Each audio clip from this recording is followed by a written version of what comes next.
It's a pleasure to have you join me on this virtual journey. Welcome. We're thrilled to present to you our video dedicated to Jean-Pierre Goyer. Enjoy. Jean-Pierre Goyer, January 17, 1930 to May 24, 2011 was a lawyer and Canadian cabinet minister. In this section, we'll be exploring early life and education. Goyer was born in St. Laurent, Quebec, the son of Gilbert and Marie-Ange Goyer. His wealthy family owned a coal distribution company in Montreal. He was educated at two colleges classiques, the Collège St. Laurent and the Collège St. Ray. He graduated from the University of Montreal in 1953. His first wife was Michelle Gascon, by whom he had 3 daughters. In the next segment, we'll be exploring 1965-1968 term and its implications for our subject matter. Goyer was first elected to the House of Commons of Canada as the Liberal Party of Canada Member of Parliament for Dollard in the 1965 election. In 1968, when the Liberal Prime Minister Lester B. Pearson announced his intention to resign, Goyer was part of the team that supported the bid of the Justice Minister Pierre Trudeau to win the leadership of the Liberal Party. There had been rumors for some time that the ailing Pearson would resign in the near future, and ever since 1967 the media had been speculating that Trudeau, who was regarded as a star minister in Pearson's cabinet, would be his successor. Marc Lalonde, one of Trudeau's closest advisers, recalled, he was the first MP to rally for Trudeau's candidacy and he was actively involved in Trudeau's leadership campaign. The journalist Catherine Fogarty described Goyer as an intelligent and a very ambitious MP who was the first Liberal MP to back Trudeau, a decision that she credited to Goyer's burning ambition to be promoted up to the cabinet instead of languishing as a backbencher.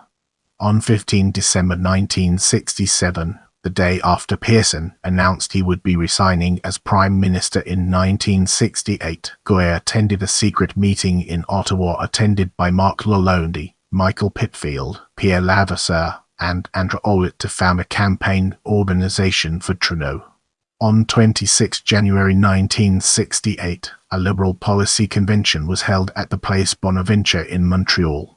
The convention was regarded as a chance for Trudeau, who had still not declared himself a candidate, to advance his ideas and show how he would be a different Prime Minister from Pearson. Goyer, as chairman of the Liberal Policy Committee, scheduled a debate about changes to the British North America Act, an issue that Trudeau favoured. This was especially the case as the Quebec Premier Daniel Johnson's sister had just proposed for a dramatic devolution of power from the federal government to the provinces, while Quebec separatism was becoming popular under the leadership of René Lévesque, making it imperative that Trudeau being seen as someone with ideas about how to address national unity. Goyer prepared a resolution calling for the British North America Act to be amended to declare Canada a bilingual nation with English and French to have equal status in all provinces, to declare that the federal government had the right to legislate for social policy, and for a Bill of Rights to be added to the BNA Act to protect the rights of minorities. The resolution passed, but the Liberal delegates then passed another resolution calling for the end of the monarchy that called for Canada becoming a republic by 1969, a resolution that Trudeau promptly disavowed. The resolution calling for a Canadian republic was widely mocked as a cheap and easy attempt to appeal to Quebec separatists by abolishing the monarchy, which separatists had attacked as a humiliating colonial symbol. Trudeau told the media that the monarchy was merely a symbol and he intended to advance policies that would improve the lives of ordinary French Canadians, rather than being fixtured on a symbol that did not impact the lives of ordinary people. The convention was considered a triumph as Trudeau and his supporters, such as Goyer, who were viewed as presenting a plausible alternative to the visions of Johnson and Lévesque. Goyer had promised Trudeau that over 50 Liberals and senators from Quebec would show up at a meeting on 15 February 1968 to show their support for Trudeau as Pearson's successor. Goyer had further told Trudeau that 80% of the Liberals from Quebec would support him, a figure that was based on fantasy, as in fact during the leadership race 50% of the Quebec Liberals supported other candidates. Despite Goyer's promises, Only 20 MPs and senators actually attended the meeting, which reflected resentment over Trudeau's rapid rise in politics at the expense of many longer-serving Liberals. Trudeau had been elected a MP in a 1965 by-election, and many felt that it was a premature move to have someone with only 3 years political experience serve as Prime Minister. Trudeau nearly abandoned his leadership bid as a result of the fiasco, but changed his mind when Goyer reassured him that he was popular with the Liberal rank and file. Goyer assured Trudeau that he would have the support of about 750 delegates at a leadership convention, which would put him within striking distance of winning the leadership, as winning would require having the support of about 200 delegates. The strongest factor in favour of Trudeau over his rivals, such as Paul Martin's sister and Mitchell Sharp, was the belief that Trudeau was the best man to handle national unity at a time when there were widespread fears that Canada might break up. Goyer was tireless in arguing that Trudeau should be the next Liberal leader by claiming he was the only man who could save the country. On 16 February 1968, Trudeau called a press conference to formally announce his leadership bid. Goyer served as the floor manager for the Trudeau campaign at the leadership convention where Trudeau was elected the Liberal leader. Brace yourself for an in-depth analysis as we navigate through 1968 re-election and its far-reaching implications. He was re-elected in the 1968 election. During the October crisis in 1970, Goyer was known as a hawk who advised Trudeau to invoke the War Measures Act, saying that the FLQ was on the brink of launching a revolutionary war in Canada. In December 1970, he was appointed to the cabinet as Solicitor General of Canada by Prime Minister Pierre Trudeau. In this position, he oversaw the Royal Canadian Mounted Police in the aftermath of the FLQ crisis. In this chapter, we'll be unraveling the enigma of FLQ crisis and discovering its transformative power. The October crisis is regarded by historians as the effective end of the FLQ, but at the time it was widely believed to be just the beginning of an era of terrorism in Canada. The full extent that the murder of the Quebec Labour Minister Pierre Laporte had alienated Quebecois public opinion from the FLQ was not appreciated at the time, and the Trudeau government in late 1970, early 1971 saw itself under siege. Prepare yourself for an eye-opening discussion on fears over the 1976 Summer Olympics in the upcoming portion of this video.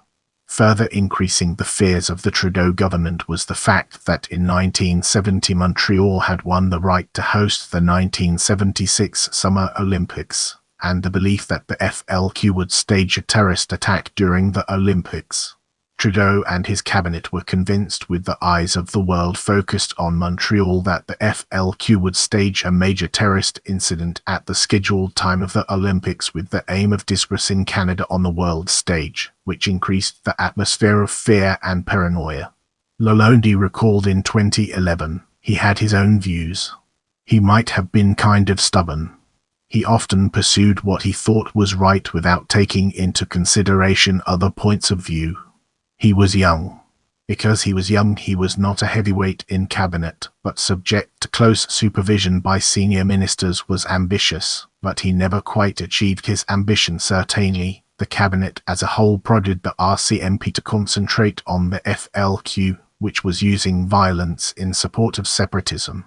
Lalonde stated that the RCMP had traditionally focused on spying upon the Canadian Communist Party, and the Trudeau cabinet was notably annoyed at what appeared to be a glaring lack of intelligence about the FLQ, leading to intense pressure being applied on Goyer to push the RCMP harder for more intelligence on the FLQ.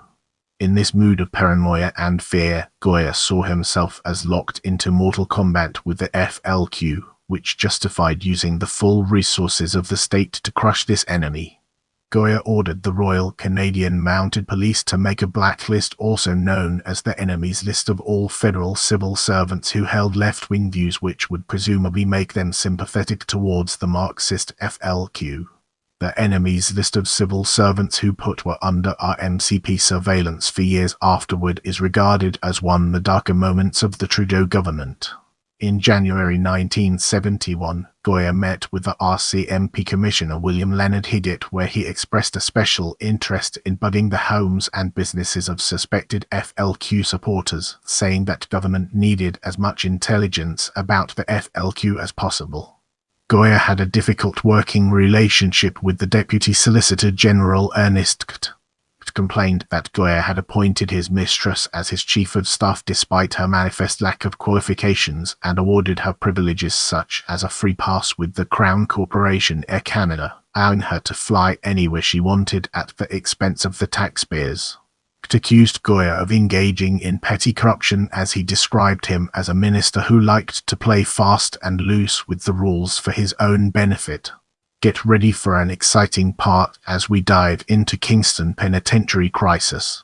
On 18 January 1971, Warden Arthur Jarvis of Kingston Penitentiary wrote to Paul Fagway, the Commissioner of Penitentiaries, that the Kingston Penitentiary appears to be almost at the point of explosion. Jarvis's letter was never answered. On 14 April 1971, the Kingston Penitentiary riot began. A group of inmates led by the prison barber Billy Knight took 6 prison guards hostage and threatened to kill them if their demands were not met. The next day, Goyer attended an emergency meeting of the cabinet chaired by the acting Prime Minister Edgar Benson Trudeau, who had just married Margaret Sinclair, was on his honeymoon in the West Indies. Goyer listed to the cabinet the 6 demands made by Knight, all of which he advised rejecting except for the Citizens Committee to mediate an end to the crisis.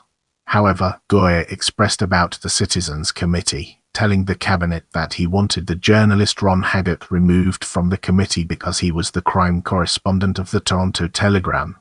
The Toronto Telegram was a conservative newspaper opposed to the Liberal Trudeau government, and Goyer claimed that as a journalist Haggart would publish information unflattering towards the government. Haggart, as the crime correspondent of the Toronto Telegram, was well respected by the prisoners who had read his articles, and Knight believed that Haggart would be fair-minded in mediating a peaceful end to the crisis. Knight had insisted that the Citizens Committee have at least 6 members, and some of his other choices for the Citizens Committee, such as the actor Paul Newman and the boxer Muhammad Ali, were clearly unrealistic. The cabinet overruled Goyer under the grounds that there was no replacement for Haggart on the Citizens Committee whom Knight would accept. Goyer favoured a tough line towards the riot, advocating no concessions to Knight and favouring having the prison being stormed as soon as possible. Goyer's first suggestion of having prison guards armed with shotguns enter the prison with the Canadian Army in support was rejected by the cabinet, which instead decided to wait until 18 April to give time for negotiations for a peaceful resolution. Goyer admitted that there was a danger that the hostages might be killed if the prison was stormed, but that the risk had to be taken. Goyer's tough line during the riot was largely motivated by political considerations with regard to national unity. 6 months before, in October 1970, the Trudeau government had invoked the War Measures Act, which suspended all civil liberties in Canada in response to the FLQ kidnapping James Cross, the British Trade Commissioner in Montreal, and Pierre Laporte, the Quebec Labour Minister, who was later murdered. The October crisis and the Kingston Penitentiary, however dissimilar, had one similarity in common, namely a group of people had taken hostages in order to effect a political change, namely independence for Quebec in the case of FLQ and prison reform in the case of Knight and his followers. Goyer felt if the Trudeau government was not as equally draconian towards a prison riot in Ontario as it was towards terrorism in Quebec, then the Trudeau government would be labelled as anti-Quebec. However, through the cabinet rejected Goyer's advice to have the prison stormed as soon as possible, the Solicitor General won his point in that the cabinet agreed that if the riot was not ended by noon on 18 April 1971, then the Kingston Penitentiary would be stormed by the Canadian Army. In approving a military assault on Kingston Penitentiary, the cabinet gave permission for lethal force to be used, with the soldiers being ordered to shoot to kill in the event of resistance. Later, on 15 April 1971, a task force of 130 soldiers from the Royal Canadian Regiment arrived at Kingston Penitentiary, marching up with fixed bayonets on their automatic rifles. The soldiers started to erect a barbed wire fence around the prison while taking up positions for a possible assault. On 16 April, Goyer met with Haggart along with another member of the Citizens Committee, Arthur Martin. Goyer rejected the request of Knight for amnesty for the prisoners involved in the riot, insisting the inmates involved be prosecuted after the end of the riot. On the night of 17 April 1971, the Citizens Committee reached an agreement with Knight for the release of the hostages and the end of the riot, which was accepted by the government at first. However, later that night, Goyer undermined the agreement by holding a press conference that was broadcast on national radio and television, saying the Crown would make no deal with the rioters. Goyer bluntly announced he wanted the prisoners to surrender unconditionally or else see the prison stormed. 3 members of the Citizens Committee, namely Ron Haggart, William Donkin and Desmond Morton, were shocked that Goyer had just torpedoed the deal that he had initially approved of a few hours before with his press conference. In his press conference, Goyer stated he would make no concessions to end the riot and there would be no agreements on anything, saying he was only willing to accept unconditional surrender.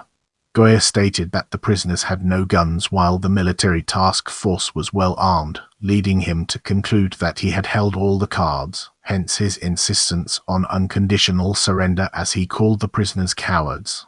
Even worse from the viewpoint of the Citizens Committee was the fact that the inmates had listened to Goyer's speech via their transistor radios inside the prison. Haggart vomited in disgust, fearing that the hostages would now be killed.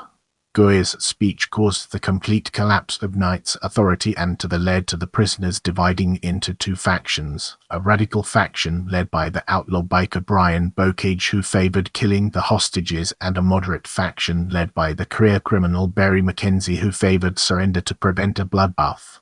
The faction led by Bocage attempted to kill the hostages, and unable to do so engaged in a torture-murder session of the so-called undesirables, prisoner slang for child molesters. The riot was finally ended when Mackenzie and Haggart were able in the early hours of 18 April to broker a deal under the hostages would be released to stop the torture-murder session, as the inmates would surrender without the hostages.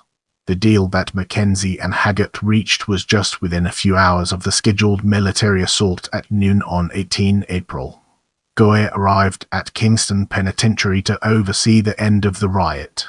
When Mackenzie stated that he would release 1 hostage for every 60 prisoners who marched out, Goyer told him over the phone he was rejecting his offer and wanted all of the hostages released at once, a demand that Mackenzie rejected. Mackenzie's pro-rata formula prevailed and Mackenzie was the last prisoner to surrender on the morning of 18 April 1971. As Mackenzie walked out of Kingston Penitentiary, Goyer and Haggart were there to greet him. Goyer returned to Ottawa later that day to give a self-congratulatory speech before the House of Commons, where he announced no deal and no conditions were the outcome of the riot. Goyer stated that the riot was simply an outbreak of mindless violence by the prisoners and stated that the government had generously spent $18 million building a modern, state-of-the-art prison at Millhaven to replace Kingston Penitentiary. However, Goyer stated in the same speech that he would create a royal commission to discover the causes of the Kingston prison riot.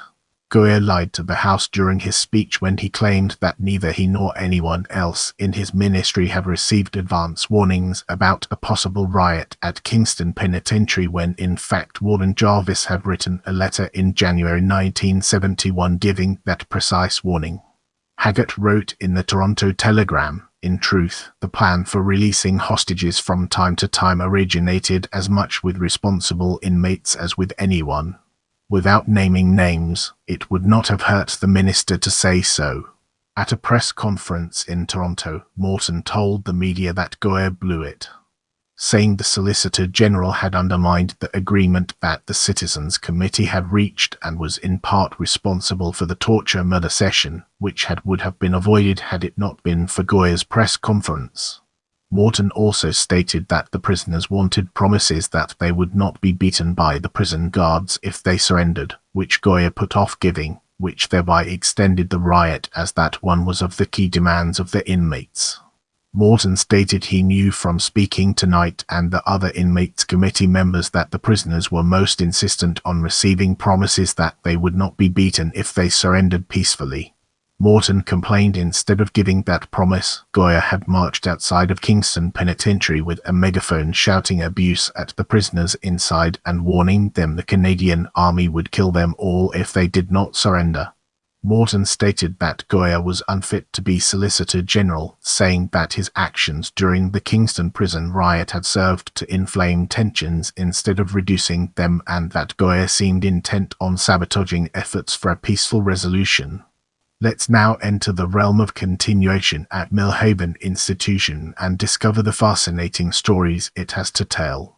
Contrary to what the prisoners had been promised, after their surrender, the prisoners from Kingston Penitentiary were sent to Millhaven Institution, where they were all beaten by the guards. Knight, as the man who started the Kingston prison riot, was singled out by the Millhaven guards and forced to walk a gauntlet of prison guards who struck him with nightsticks several times. Knight later sued Goyer in a civil court for the beatings and won his case, with the judge ordering Goyer to pay Knight $500. Several members of the Citizens Committee, such as Martin, wanted to visit Millhaven to investigate the reports that the prison guards were beating the prisoners to punish them for taking prison guards hostage, a demand that Goyer flatly refused. On 28 April 1971, 4 NDPs, namely John Gilbert, Arnold Peters, John Scoburg and Frank Howard, arrived at Millhaven with a request to speak to the prisoners after receiving reports of the beatings.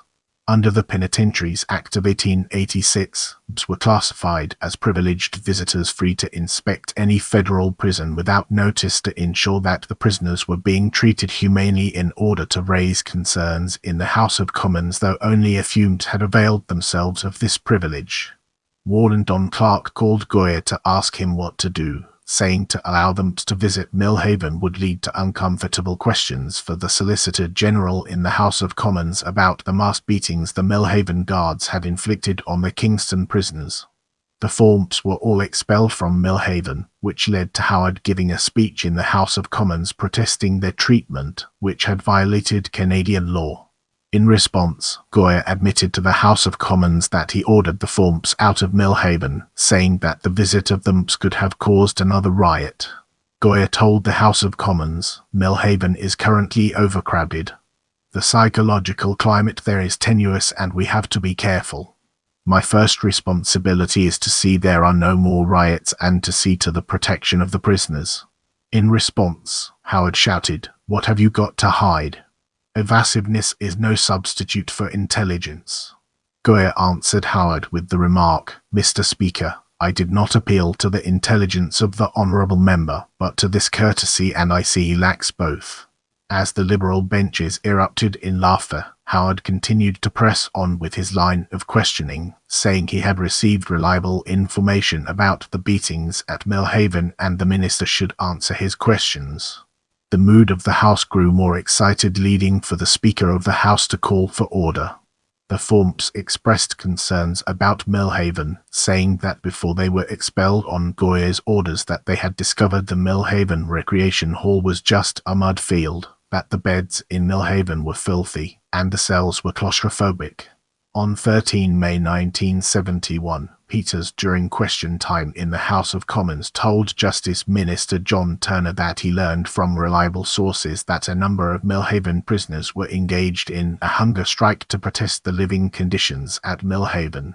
Turner in response stated that he had asked Goyer to investigate the problem of hunger strikes at Millhaven and devise a solution. The NDP and Conservative members of the Justice Committee of the House of Commons began to press to visit Millhaven to investigate the reports of inhumane living conditions and that the guards were beating the prisoners, but Goyer was adamant that no one being allowed to enter Millhaven or talk to the inmates. Goyer told the Justice Committee that he was denying them the right to visit Millhaven because it wouldn't be good to cause any more excitement than necessary in the present climate. "We open the doors and run the risk of another riot, or we close the doors and run the risk of criticism." Peters argued that the best way of preventing a repeat of the Kingston prison riot at Millhaven would be to investigate the reports, but Goyer exploded in fury at him, saying, "If you don't know the truth, keep quiet." The Conservative MP and Justice critic Eldon Williams put forward a motion that the members of the Justice Committee visit Millhaven to inspect the condition of the prison, but the motion was defeated in a vote along party lines 5-3. During question time, the Liberal MP Harold Stafford noted that one of the men killed in the torture murder session during the Kingston prison riot, the child abuser Bertrand Robert, had repeatedly asked to move out of Kingston Penitentiary out of fear for his life.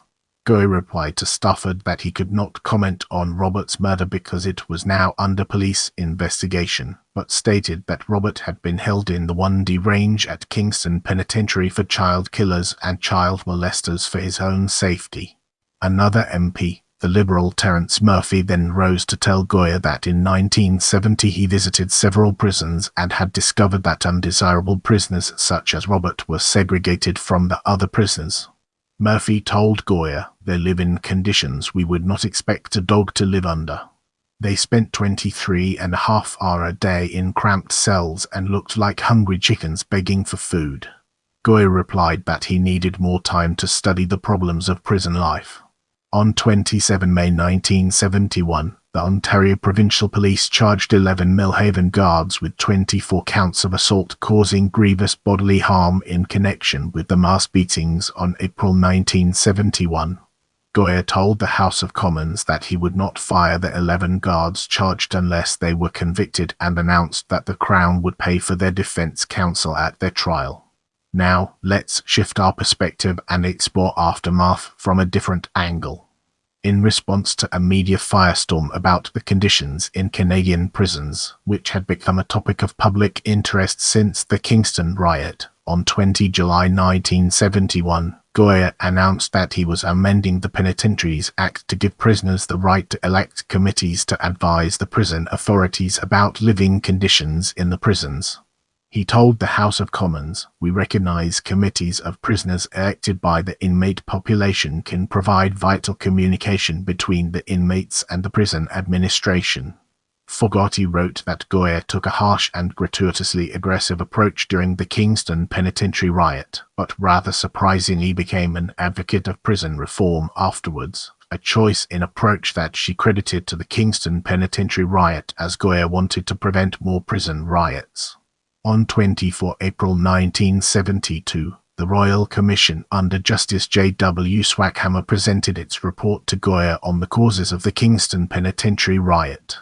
The report concluded that the root cause of the riot was the government's policy of keeping prisoners in their cells for 16 hours per day and the policy of ending recreations such as sports teams and sports events. The parts of the Swackhammer report which stated that 86 prisoners had been beaten at Millhaven on April 1971 and that the attacks had ordered by Warden John D. Clark, Deputy Warden Patrick McGinney and Deputy Warden Howard South Bell were censored. Swackhammer had recommended that Clark, McGinney and Bell be fired for ordering the mass beatings, but no one was ever fired for the beatings. As we enter this new phase, let's uncover the impact of our CMP espionage on our broader topic. In May 1971, Goyer received a memo from Starnes entitled "The Changing Nature of the Threat from the New Left, Extra-Parliamentary Opposition and the Penetration of the Government." The memo from Starnes was a response to Goyer's request for an enemies list of federal civil servants.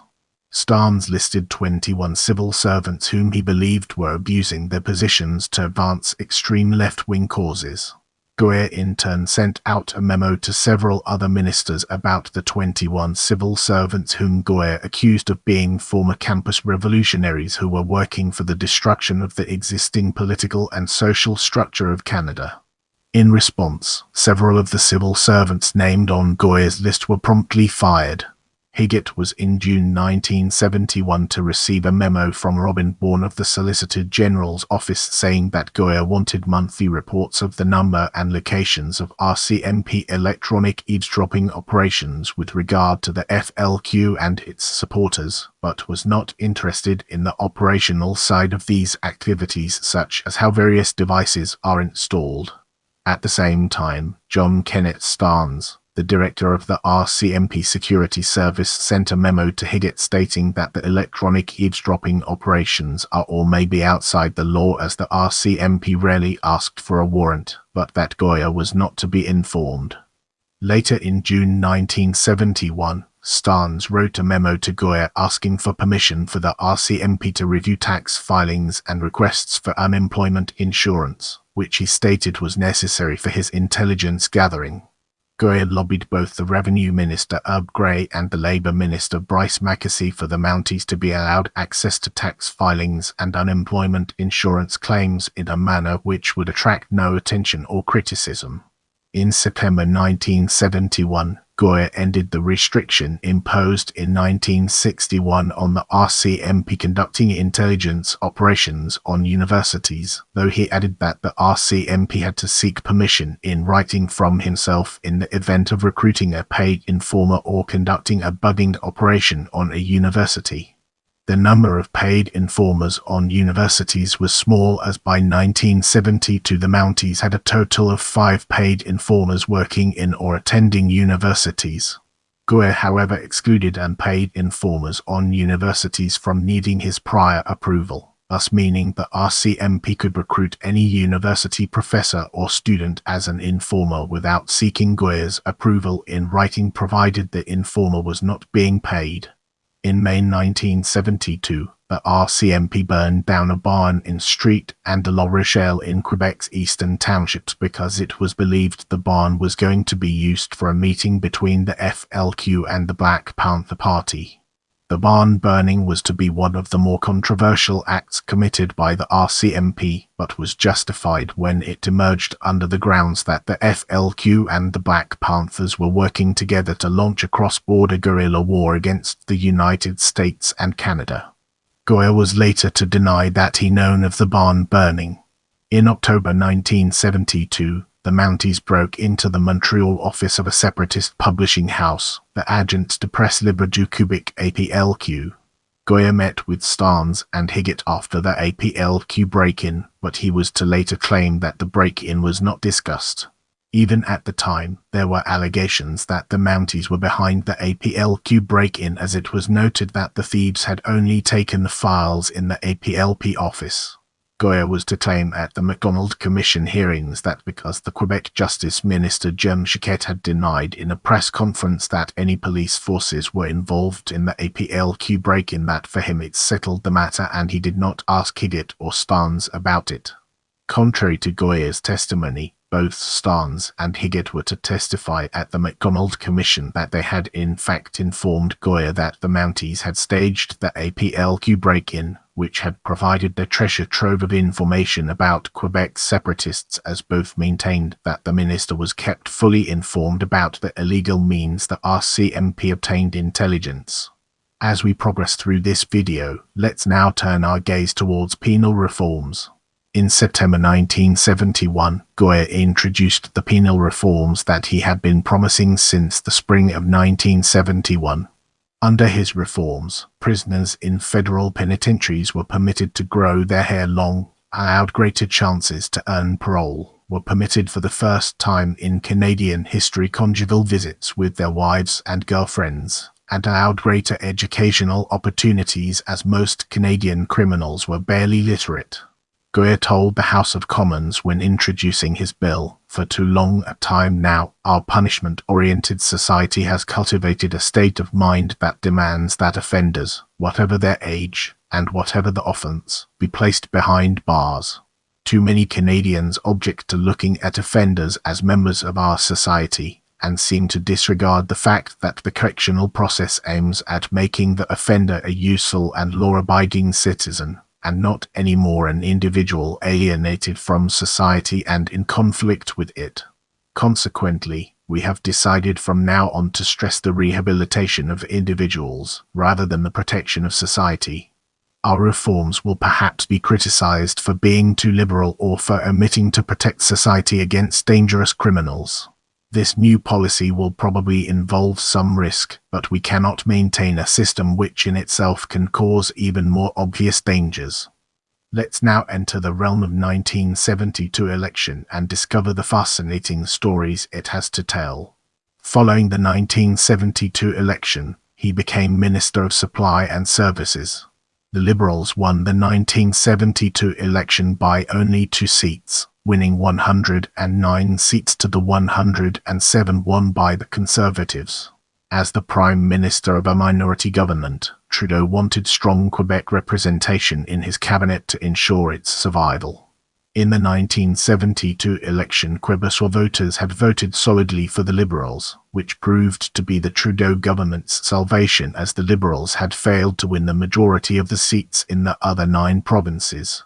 With our curiosity piqued, let's embark on a dedicated exploration of aircraft buying scandal and its fascinating intricacies. Goyer was involved in the fiasco of buying long-range patrol aircraft for patrolling the skies above the near north and far north.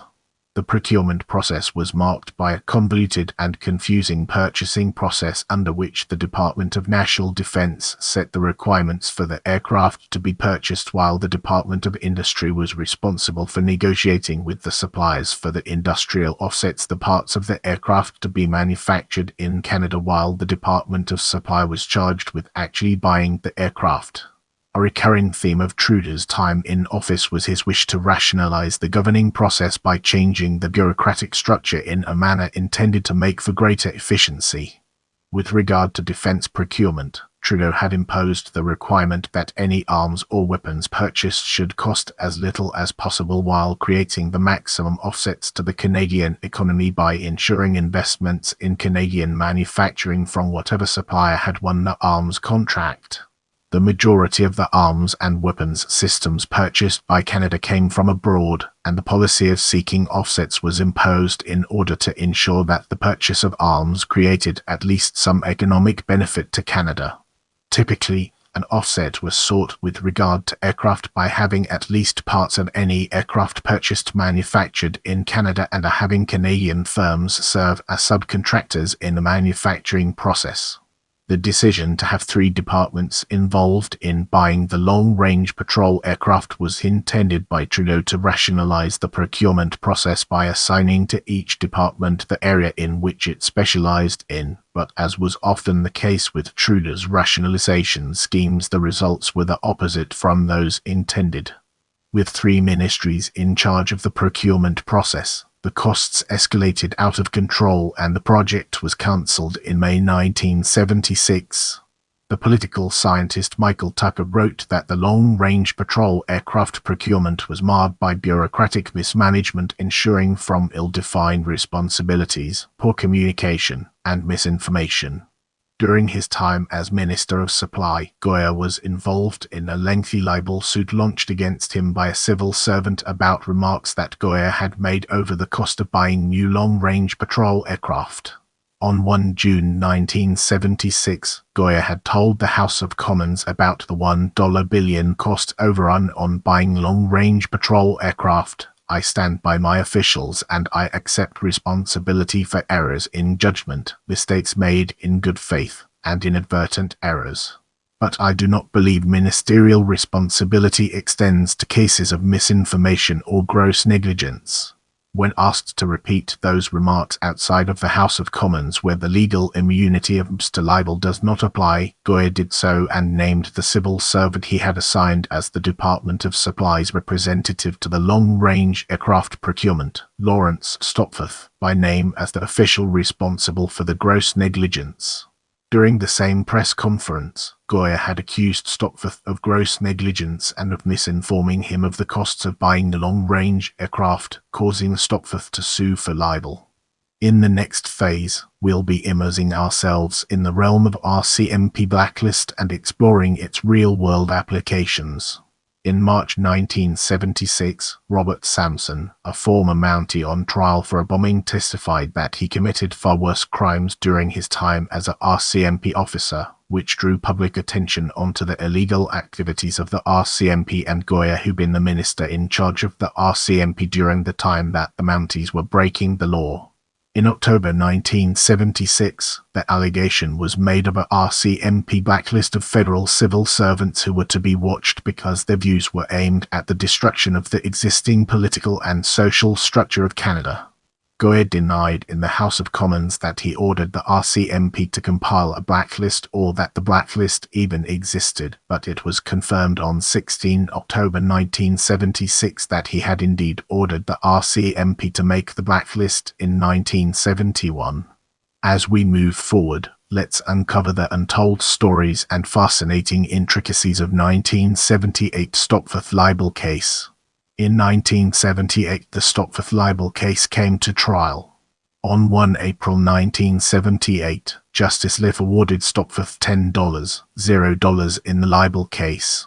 Liff ruled that because of the legal immunity enjoyed by when speaking in the House of Commons, that Stopforth could not sue Goyer for his remarks inside the House of Commons, but only for his remarks outside the House of Commons.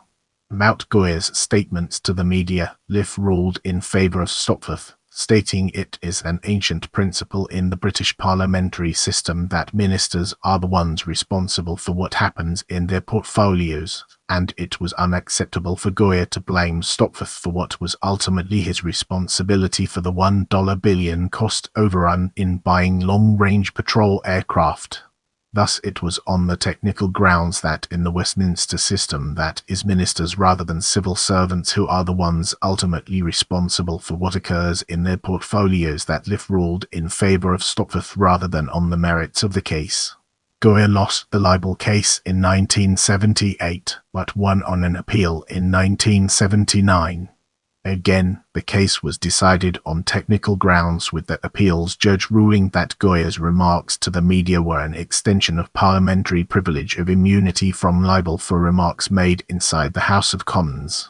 Get ready for an exciting part as we dive into MacDonald Commission. Between 1977 and 1981, the MacDonald Commission reviewed the practices of the Royal Canadian Mounted Police against the militant wing of the separatist movement, and this led to the creation of a separate civilian security agency, the Canadian Security Intelligence Service, in 1984. The intelligence responsibilities were removed from the federal police force. The MacDonald Commission discovered that in 1972 that Goyer, along with the Justice Minister Otto Lang, were informed by Higgett and Starnes that the RCMP were staging break-ins to plant bugs on Quebec separatists. The records of the meeting state that Lang and Goyer were informed by Higgett and Starnes that the RCMP was engaged in perhaps illegal ways of planting bugs. Goyer testified at the MacDonald Commission that the RCMP was dominated by men of British background, as he stated during his time as Solicitor General that he was often told that the RCMP is a WASP organisation and proud of it. He testified that the RCMP had a culture of institutionalised chauvinism, as the Mounties were overwhelmingly male, white, Protestant and of British descent, and his efforts to recruit more women and people of non-British background were unsuccessful. Goyer testified that he had, as Solicitor General, had only a limited control over the RCMP, as proven by the failure of his diversity campaign. About the illegal break-in by the RCMP into a separatist publishing house in Montreal, the Agence de Presse Libre du Québec (APLQ), in October 1972, Goyer testified that he never asked about it during his time as Solicitor General because he could not believe the RCMP would break the law. When Higgett was asked at the MacDonald Commission hearings about the 1971 memo from Starnes saying the RCMP bugging operations are or may be outside the law, Higgett testified that for some reason or another he never mentioned the memo to Goyer. Higgett stated that as the RCMP commissioner you don't go out of the way to put the minister at risk. In 1978, Goyer's first marriage ended in divorce, with his wife filing to end the marriage under the grounds that his long-time chief of staff was also his mistress, whom he had given a free pass with Air Canada. The scandal further damaged Goyer's reputation and led to demands for his resignation. Goyer left cabinet in November 1978 and announced that he would not run in the 1979 election. He returned to the practice of law in Montreal. His decision to retire is believed to be related to the controversy caused by the illegal activities of the RCMP during his time as Solicitor General. The MacDonald Commission hearings created a cloud over Goyer's reputation that has never gone away. About the allegation that Goyer ordered the APLQ break-in, Lalonde stated that Goyer's intense pressure on the RCMP to collect more intelligence on the FLQ may have been misunderstood by overzealous Mounties, with Lalonde saying the Mounties were under stress to obtain and collect information, but they had no agents in the field, nothing to go on. I am not convinced Goyer ever directed RCMP Commissioner John Starnes to do anything illegal. No minister would have directly done that. By contrast, the journalist Jeff Salat expressed skepticism about Goyer's claims of ignorance made at the MacDonald Commission, noting that he was shown a memo in 1972 saying that the RCMP was engaged in perhaps illegal activities. Salat also noted that Higgett had in the same memo wanted the Solicitor General to have the power to approve bugging operations under the grounds that judges, when faced with a request for a warrant, asked too many questions about the perhaps illegal sources of RCMP intelligence, which should have been a warning sign to Goyer. Fogarty described Goyer as something of a failure as a politician, a prick of Trudeau of whom great accomplishments were expected, but who instead was almost continuously embroiled in controversy, with constant demands being made for his resignation due to his actions as a minister. As we progress through this video, let's now turn our gaze towards patron of the arts. After his retirement in 1979, Goyer worked as a lawyer in Montreal and served as a director on the board of Bombardier Inc. He married his second wife, Nicole Forbes, in Montreal. Goyer used his great wealth to serve as a patron of the arts, especially of classical music. He served as the head of the Montreal Arts Council. Reflecting his interest in music, Goyer served as the president of the Orchestre Métropolitain starting in 1998. In 2000, as the president of the Orchestre Métropolitain, Goyer fired the chief conductor, Joseph Reschigno, to make way for his choice of chief conductor, Yannick Nizet-Swin. Ever since 1998, Goyer had been in conflict with Reschigno over the artistic direction that the Orchestre Métropolitain was to go.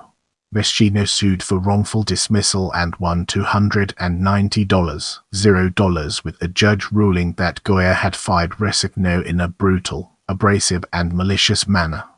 Justice Sylvian Borenstein also ruled that the remarks made by Goyer about Reschigno as a conductor at a press conference on 9 March 2000 were false, insulting, gratuitous, and malicious. The Orchestre Métropolitain briefly sought bankruptcy protection, but did pay Reschigno the damages he had been awarded in May 2006.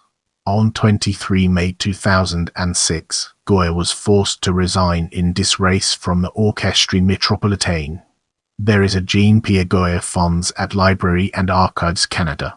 Jean-Pierre Goyer is also honored with Macanet Musica Prix Goyer for Collaborative Emerging Artist.